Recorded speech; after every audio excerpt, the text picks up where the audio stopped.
नमस्कार, spectrum classes में आप सभी का स्वागत है। सेल बायोलॉजी का चैप्टर हम डिस्कस कर रहे हैं जिसमें पहला पार्ट हो चुका है। आइए हम सेकंड पार्ट की ओर आगे बढ़ते हैं जिसमें हम साइटोप्लाज्मिक ऑर्गेनेल्स के बारे में स्टडी करेंगे।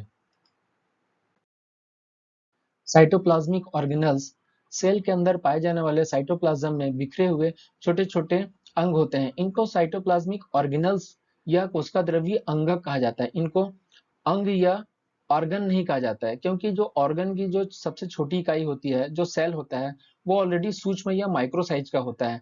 ये उस सूक्ष्म आकार के सेल का ऑर्गन होता है, इसलिए इसको अंग न कहकर अंगक कहा जाता है, उसके सबसे छोटे आकार के कारण में। इन कोशिका द्रव्यीय अंगक या साइटोप्लाज्मिक ऑर्गेनेल्स का अलग-अलग फिक्स्ड फंक्शन होता है जिसके कारण सेल का जो कार्य होता है वो सुचारू रूप से संचालित होता है। तो आइए हम आगे डिस्कस करते हैं सेल के ऑर्गेनेल्स के बारे में। देखिए ये जो है ये सेल का एक स्ट्रक्चर है। सेल का जो ये आउटर लेयर है जिसको हम लोग प्लाज्मा मेम्ब्रेन कहते हैं।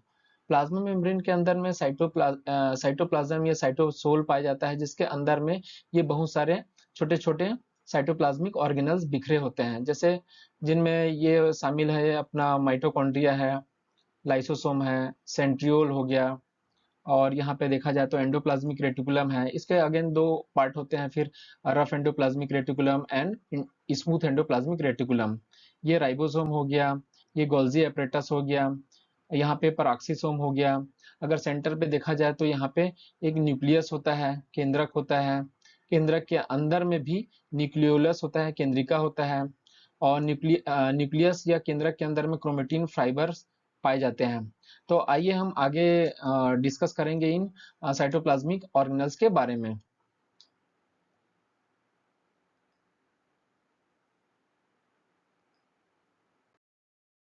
मेन साइटोप्लाज्मिक ऑर्गेनेल्स जिसके बारे में अध्ययन करेंगे वो हैं माइटोकॉन्ड्रिया, एंडोप्लाज्मिक रेटिकुलम और एंडोप्लाज्मिक रेटिकुलम में जो छोटे-छोटे जो कण पाए जा रहे हैं वो हैं ribosome, Golgi body, lysosome, centrosome और पेरोक्सिसोम। और उसके बाद हम प्लांट सेल के बारे में जब देखेंगे तो उसमें हम प्लास्टिड्स के बारे में भी अध्ययन करेंगे। साइटोप्लाज्मिक ऑर्गेनेल्स में हम सबसे पहले माइटोकॉन्ड्रिया के बारे में डिस्कस करेंगे।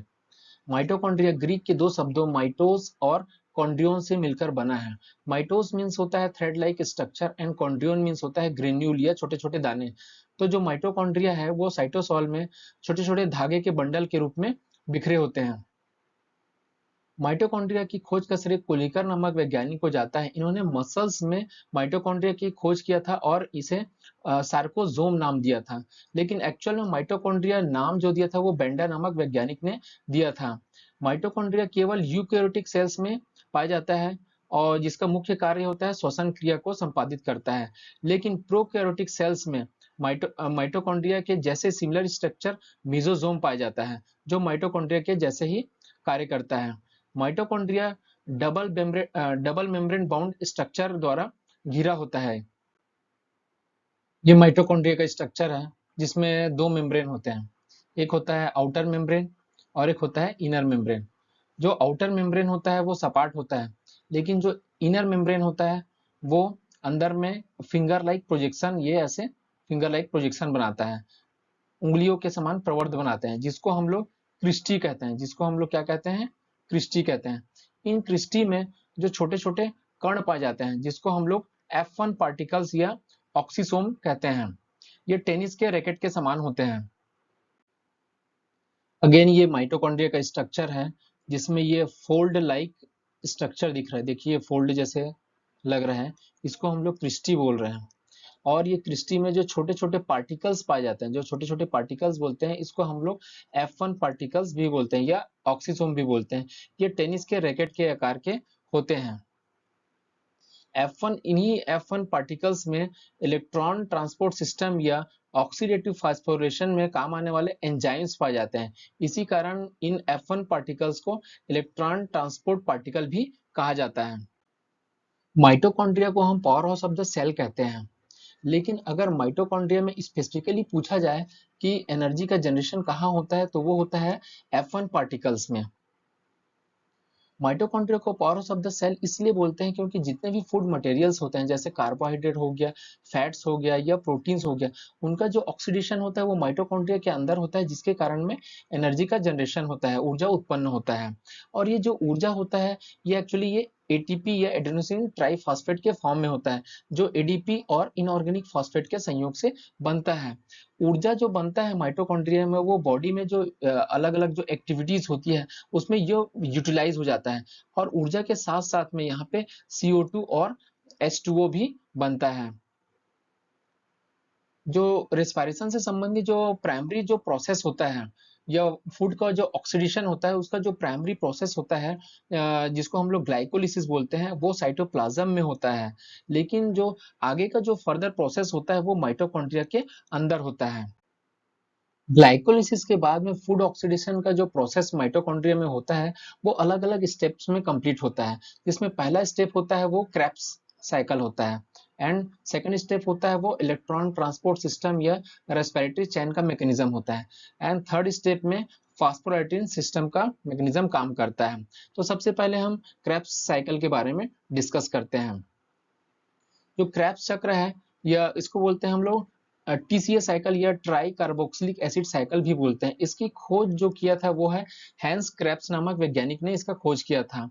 यह चक्र माइटोकॉन्ड्रिया के मैट्रिक्स में पूरा होता है, और यहाँ पे पायरुवेट जो अणु जो एक्चुअल में जो ग्लाइकोलिसिस प्रोसेस के बाद जो बनता है, पायरुवेट जो मॉलिक्यूल होता है उन अणुओं का ऑक्सीडेशन होकर यहाँ पे CO2 बनता है, और मेटाबॉलिज्म के बाद में यहाँ पे हाइड्रोजन मॉलिक्यूल्स बनते हैं, जो आगे फर्दर ये प्रोटॉन्स और इलेक्ट्रॉन्स में ये टूट जाते हैं।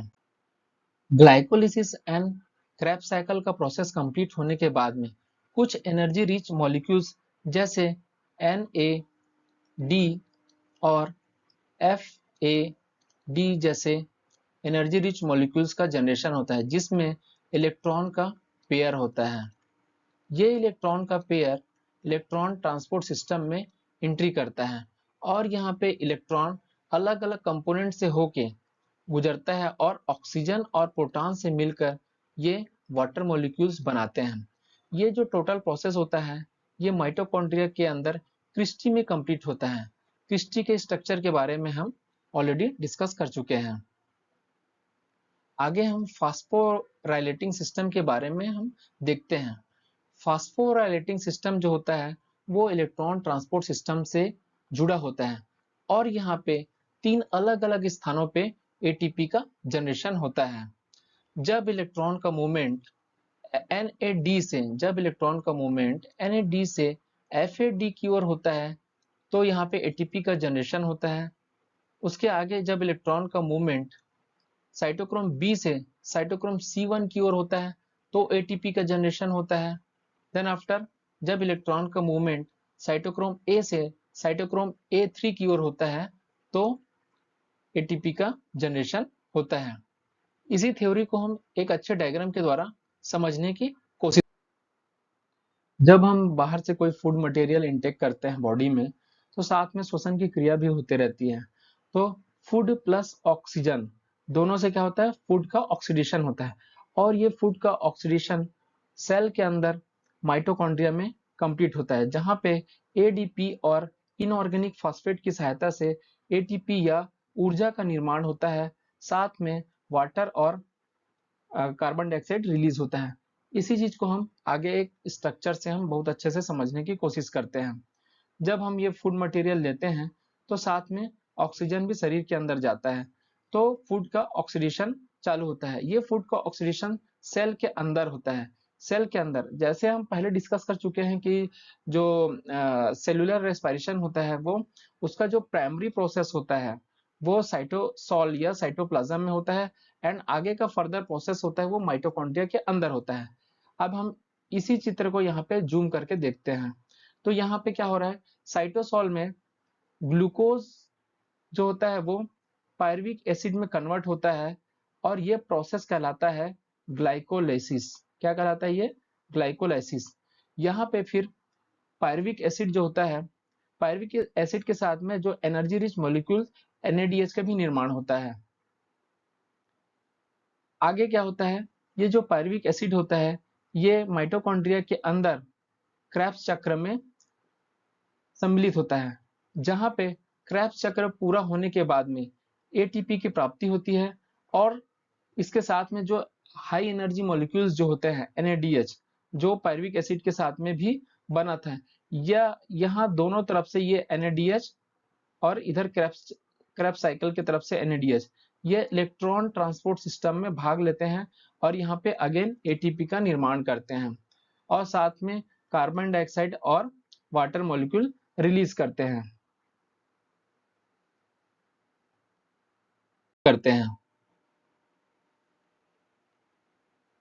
यहाँ पे जो ग्लाइकोलिसिस का जो प्रोसेस हो रहा है, जो सेलुलर रेस्पिरेशन का जो प्राइमरी प्रोसेस है, यहाँ पे क्या होता है, ये ग्लूकोज जो होता है वो कन्वर्ट हो जाता है पायरुवेट में और यहाँ पे 2 ATP का जनरेशन होता है। जब ये पायरुवेट जो बनता है, इसके आगे क्रेब्स साइकिल का प्रोसेस चालू होता है, लेकिन जो पायरुवेट होता है वो माइटोकॉन्ड्रिया में डायरेक्टली एंट्री नहीं कर पाता है। ये सबसे पहले एस्टाइल कोएंजाइम में कन्वर्ट होता है। एस्टाइल कोएंजाइम, जब पायरुवेट से एस्टाइल कोएंजाइम का बनना, ये लिंक रिएक्शन कहलाता है। ये एस्टाइल कोएंजाइम आगे फिर क्रेब्स साइकिल में भाग लेता है। क्रेब्स साइकिल का प्रोसेस कंप्लीट होने के बाद में अगेन यहाँ पे 2 ATP का जनरेशन होता है। देन फर्दर जो प्रोसेस होता है, जब एनर्जी रिच मॉलिक्यूल्स जो बने होते हैं क्रेब्स साइकिल और ग्लाइकोलिसिस में, वो इलेक्ट्रॉन ट्रांसपोर्ट चेन में इंटर करते हैं। फाइनली यहाँ पे फिर इलेक्ट्रॉन ट्रांसपोर्ट चेन कंप्लीट होने के बाद में यहाँ पे 32 ATP यहाँ पे जनरेट होता है, एनर्जी रिच मॉलिक्यूल्स।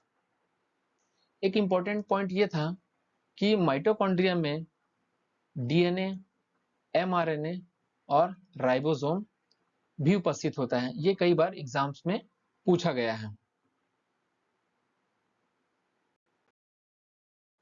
अब हम अंतःप्रद्रव्य जालिका या एंडोप्लाज्मिक रेटिकुलम के बारे में स्टडी करेंगे। अंतःप्रद्रव्य जालिका या एंडोप्लाज्मिक रेटिकुलम सेल के अंदर में चपटे ट्यूब लाइक मेम्ब्रेनस सिस्टम्स होते हैं, मतलब चपटी नलिका रूपी झिल्लियां होती हैं जो कोशिका के अंदर में एंडोमेम्ब्रेनस सिस्टम या अंतःझिल्लिका तंत्र का निर्माण करते हैं। अगर हम सिंपल तरीके से समझें तो जैसे हमारे बॉडी में स्केलेटन सिस्टम होता है, कंकाल तंत्र होता है जो हमको यांत्रिक सहारा प्रदान करता है, सेम उसी तरह एंडोप्लाज्मिक रेटिकुलम भी सेल के अंदर में कंकाल की भांति कार्य करता है और सेल को यांत्रिक शक्ति या मैकेनिकल सपोर्ट प्रोवाइड करता है। एंडोप्लाज्मिक रेटिकुलम न्यूक्लियर मेम्ब्रेन से प्लाज्मा मेम्ब्रेन तक फैला होता है और ये लाइपोप्रोटीन से बना डबल मेम्ब्रेन बाउंड स्ट्रक्चर से इसका मेम्ब्रेन बना होता है। अगर हम इसके मुख्य कार्य के बारे में चर्चा करें तो ये कोशिका के अंदर में ट्रांसपोर्टिंग सिस्टम का निर्माण करता है, जिसको हम लोग इंट्रासेलुलर ट्रांसपोर्ट सिस्टम कहते हैं। जब न्यूक्लियस से साइटोप्लाज्म में जेनेटिक मटेरियल का ट्रांसफर होता है तो वो एंडोप्लाज्मिक रेटिकुलम के थ्रू होकर आगे बढ़ता है। एंडोप्लाज्मिक रेटिकुलम कोशिका विभाजन के बाद में नया न्यूक्लियर मेम्ब्रेन भी बनाता है।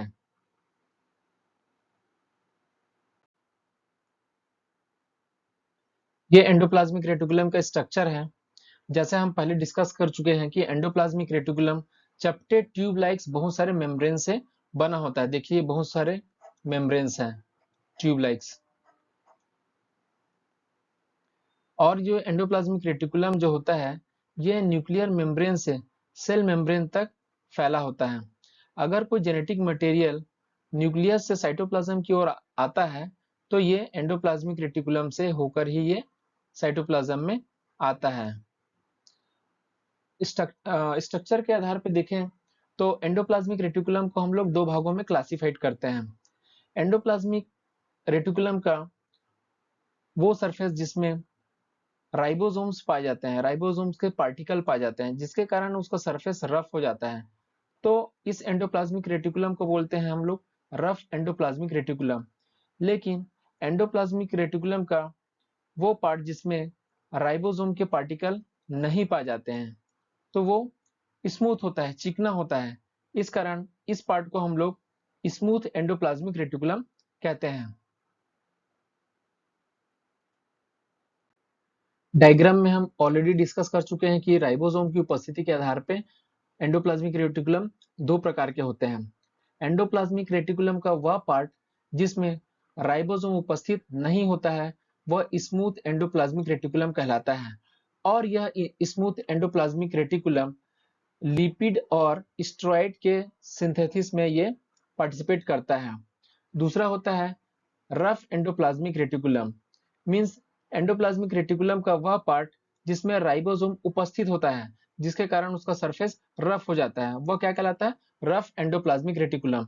और यह rough endoplasmic reticulum protein synthesis में एक्टिवली पार्टिसिपेट करता है। एंडोप्लाज्मिक रेटिकुलम में जो स्मूथ एंडोप्लाज्मिक रेटिकुलम पाया जाता है, उसका एक हाईली मॉडिफाइड फॉर्म होता है जिसको बोलते हैं हम लोग सार्कोप्लाज्मिक रेटिकुलम।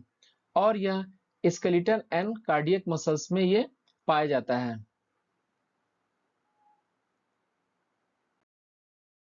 आगे हम राइबोसोम्स के बारे में स्टडी करते हैं। राइबोसोम राइबोन्यूक्लिक एसिड या आरएनए व प्रोटीन से बनी संरचनाएं होती हैं जिन पर कोई मेम्ब्रेन नहीं पाया जाता है, किसी प्रकार का इसमें आवरण नहीं पाया जाता है। राइबोसोम को राइबोसोम इसलिए कहते हैं क्योंकि इसमें राइबोन्यूक्लिक एसिड की मात्रा ज्यादा होती है। जंतु कोशिका में सबसे पहले जॉर्ज पैलेट नामक वैज्ञानिक ने इसको खोजा था, इसलिए इसको पैलेट पार्टिकल भी कहा जाता है।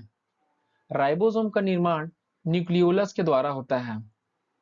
राइबोसोम कोशिका का सबसे छोटा अंग है। राइबोसोम्स को छोड़ के जितने भी सेल ऑर्गेनेल्स होते हैं वो सब मेम्ब्रेन बाउंड स्ट्रक्चर होते हैं।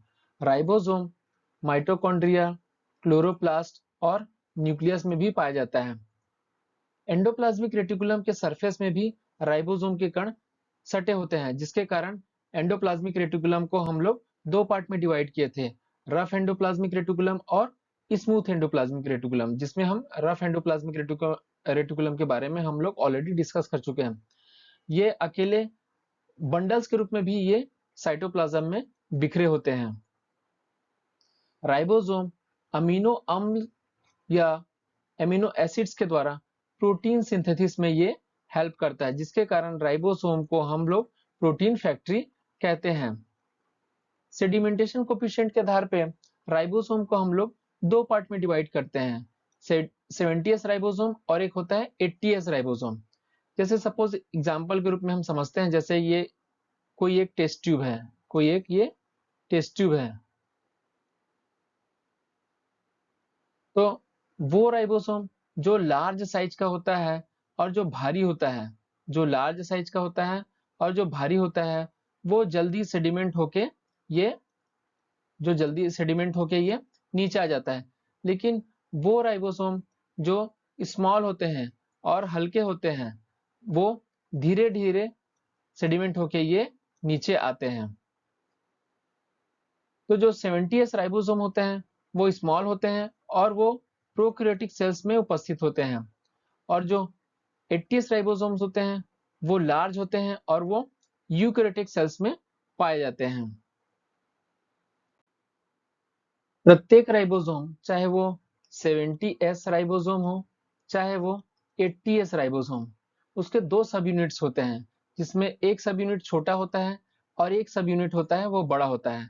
जैसे हम लोग ये डायग्राम में देख सकते हैं, ये राइबोसोम का स्ट्रक्चर है जिसमें एक स्मॉल सब यूनिट होता है और एक लार्ज सब यूनिट होता है। अगर हम इसके फंक्शन को समझें, तो जब न्यूक्लियस से mRNA जो होता है वो कोडॉन लेके आता है, वो क्या लेके आता है? ये कोडॉन लेके आता है। तो राइबोसोम में उपस्थित tRNA में एंटी कोडॉन होता है, और ये कोडॉन और एंटी कोडॉन मिलके ये एमिनो एसिड्स का निर्माण करते हैं। ये एमिनो एसिड्स क्या होते हैं? ये प्रोटीन का सबसे छोटा इकाई होता है, अर्थात एमिनो एसिड्स मिलके प्रोटीन का निर्माण करते हैं। अल्टीमेटली ये टोटल कार्य राइबोसोम के अंदर में होता है। इसी कारण राइबोसोम को हम लोग प्रोटीन की फैक्ट्री कहते हैं, प्रोटीन की फैक्ट्री कहते हैं।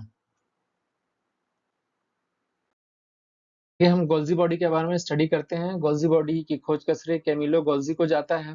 गोल्जी बॉडी को हम अलग अलग नामों से भी जानते हैं, जैसे इसे गोल्जीजोम, इडियोजोम या लाइपोकॉन्ड्रिया के नाम से भी जानते हैं। बेसिकली जो गोल्जी बॉडी होता है सेल के अंदर ट्रांसपोर्टेशन का काम करता है और ट्रांसपोर्टेशन में हेल्प करता है, मतलब ट्रांसपोर्ट को मैनेज करने का काम करता है। इसलिए इसे traffic police of the cell भी कहा जाता है। गोल्जी बॉडी को यूजुअली प्लांट्स में डिक्टियोजोम के नाम से जाना जाता है। गोल्जी बॉडी जो होता है वो आरबीसीज और बैक्टीरियल सेल्स को छोड़ के जितने भी यूकैरियोटिक सेल्स है उसमें पाया जाता है। गोल्जी बॉडी के स्ट्रक्चर को ध्यान से देखें तो गोल्जी बॉडी के स्ट्रक्चर में बहुत सारे चपटे चपटे वेसिकल्स की या चपटे चपटे थैलियों की एक सीरीज होती है। आगे हम स्ट्रक्चर में उसको देखेंगे। गोल्जी कॉम्प्लेक्स के स्ट्रक्चर में जो चपटे चपटे वेसिकल्स की सीरीज होती है उसकी जो फंक्शनल यूनिट होती है उसे हम सिस्टर्नी के नाम से जानते हैं। गोल्जी एपरेटस को हम अलग अलग एरिया में बांटते हैं। इसका जो पहला हिस्सा होता है उसे हम सिस फेस एंड मिडिल का एरिया जो होता है उसको हम मीडियल एंड जो लास्ट का जो एरिया होता है उसको हम ट्रांस फेस के नाम से जानते हैं। आगे हम इसको डायग्राम से अच्छे से समझने की कोशिश करते हैं। ये जो है ये गोल्जी एपरेटस है। गोल्जी एपरेटस का स्ट्रक्चर है। गोल्जी एपरेटस में ये बहुत सारे चपटे चपटे वेसिकल्स का ये सीरीज है। इन्हीं चपटे चपटे वेसिकल्स के सीरीज का जो फंक्शनल यूनिट होता है उसको हम सिस्टर्नी के नाम से जानते हैं। और गोल्जी एपरेटस को हम तीन अलग अलग एरिया में बांटे हुए हैं। पहला है सिस फेस जो मिडिल का है उसको बोलते हैं मीडियल फेस एंड जो लास्ट का है उसको हम बोलते हैं ट्रांस फेस। गोल्जी एपरेटस के फंक्शन के बारे में थोड़ा हम डिस्कस करते हैं। न्यूक्लियस से जब कोई पदार्थ का फॉर्मेशन होता है तो वो एंडोप्लाज्मिक रेटिकुलम से होता हुआ बाहर निकलता है और बाहर में एक वेसिकल्स में पैक कर दिया जाता है जिसको हम बोलते हैं ट्रांसपोर्ट वेसिकल, जिसे हम क्या बोलते हैं ट्रांसपोर्ट वेसिकल। इन्हीं ट्रांसपोर्ट वेसिकल्स को गोल्जी कॉम्प्लेक्स के सिस फेस के द्वारा रिसीव कर लिया जाता है। पहली बात। दूसरी बात यह है कि ये जो एंडोप्लाज्मिक रेटिकुलम का स्ट्रक्चर देख रहे हैं आप लोग, उसमें ये बहुत सारे ग्रेन्यूल्स लाइक स्ट्रक्चर दिख रहे हैं जिसे हम राइबोसोम कहते हैं, जिसके कारण एंडोप्लाज्मिक रेटिकुलम को हम रफ एंडोप्लाज्मिक रेटिकुलम कहते हैं। जब ये राइबोसोम प्रोटीन का सिंथेसिस करते हैं तो ये प्रोटीन का सिंथेसिस होने के बाद में जो प्रोटीन का जो ट्रांसपोर्टेशन होता है वो भी एंडोप्लाज्मिक रेटिकुलम से जब बाहर आता है तो वो भी एक ट्रांसपोर्ट वेसिकल्स में ये पैक कर दिया जाता है जिसे गोल्जी एपरेटस के सिस फेस के द्वारा रिसीव कर लिया जाता है। और ये जो ट्रांसपोर्ट वेसिकल्स है ये सिस फेस से होता हुआ मीडियल फेस की ओर आता है। मीडियल फेस से ये ट्रांस फेस की ओर आता है।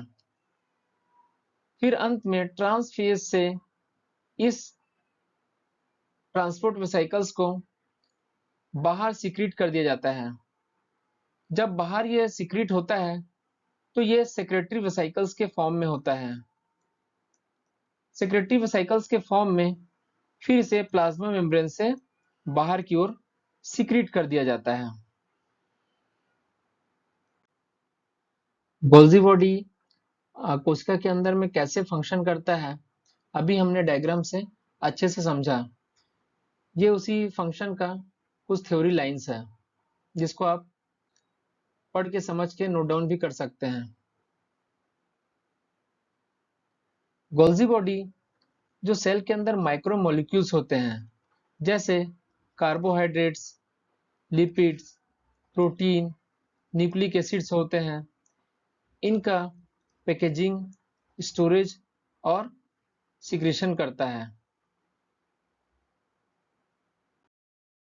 आगे हम गोल्जी बॉडी के अलग अलग और भी फंक्शंस के बारे में डिस्कस करते हैं। गोल्जी बॉडी का जो मेन फंक्शन होता है वो सिक्रेशन होता है। ये अलग अलग पदार्थों का सिक्रेशन करते हैं जैसे gums, mucus, hormones and enzymes का सिक्रेशन करते हैं। जब सेल वॉल का निर्माण होता है तो सेल वॉल के निर्माण में जो इंपॉर्टेंट कंपोनेंट जो होते हैं जैसे पेक्टिन हो गया, हेमिसेल्यूलोज हो गया, तो गोल्जी बॉडी इन पदार्थों के बनने में भी मदद करता है। पेक्टिन और हेमिसेल्यूलोज जैसे पदार्थों के बनने में भी मदद करता है। जब सेल का डिवीजन होता है तो जब सेल प्लेट का फॉर्मेशन होता है तो सेल प्लेट के फॉर्मेशन में भी गोल्जी बॉडी का योगदान होता है।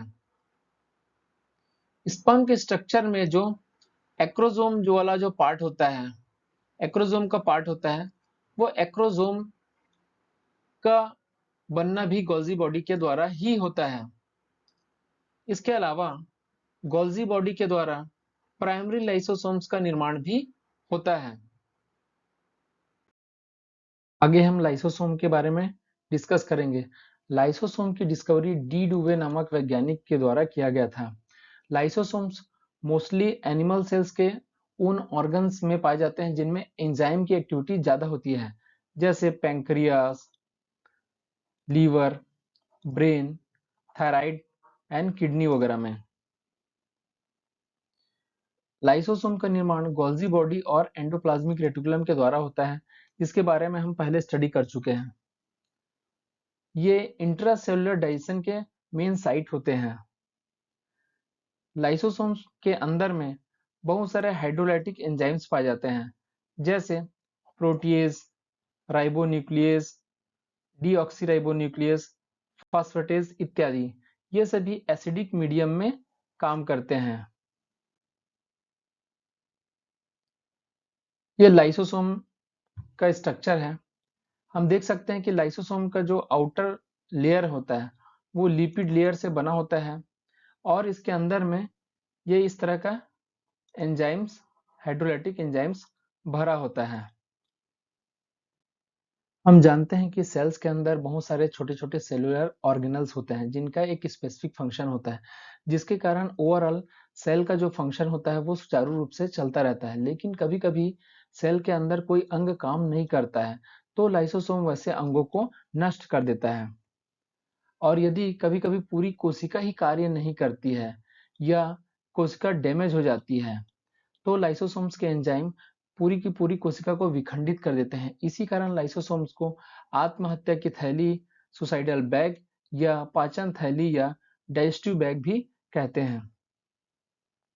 एक इंपॉर्टेंट बात यह है कि आरबीसीज में, लाल रक्त कणिकाओं में लाइसोसोम्स नहीं पाया जाता है।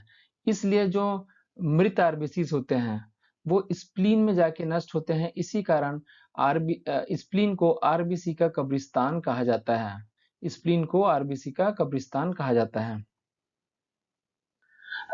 लाइसोसोम का जो मेन फंक्शन होता है वो अलग अलग पदार्थों का ये पाचन करना होता है। आगे हम लाइसोसोम्स के द्वारा किए जाने वाले कुछ और इंपॉर्टेंट फंक्शंस के बारे में डिस्कस करते हैं, जिसमें है digestion of extra cellular materials. Means कोशिका में एंडोसाइटोसिस प्रोसेस के द्वारा कोई भी चीज अंदर आता है तो उसका डाइजेशन भी लाइसोसोम्स के द्वारा किया जाता है। And second is intracellular digestion. अगर बॉडी में भोजन की कमी होता है तो जो साइटोप्लाज्म में जो फूड मटेरियल्स जो होते हैं, जैसे प्रोटीन हो गया, कार्बोहाइड्रेट हो गया, लिपिड्स हो गया, ये सब का पाचन लाइसोसोम्स के द्वारा किया जाता है, जिससे एनर्जी प्रोवाइड होता है। Third is autolysis. लाइसोसोम्स कभी कभी अपने से फट के जो डैमेज्ड सेल्स होते हैं उसको नष्ट करते हैं। And fourth is trigger of cell division. Cell division में मदद करना।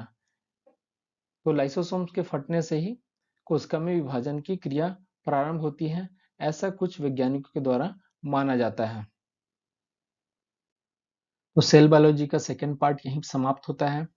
आगे जो बचे हुए टॉपिक्स में हम सेल बायोलॉजी के थर्ड पार्ट में हम डिस्कस करेंगे। Okay, thank you so much.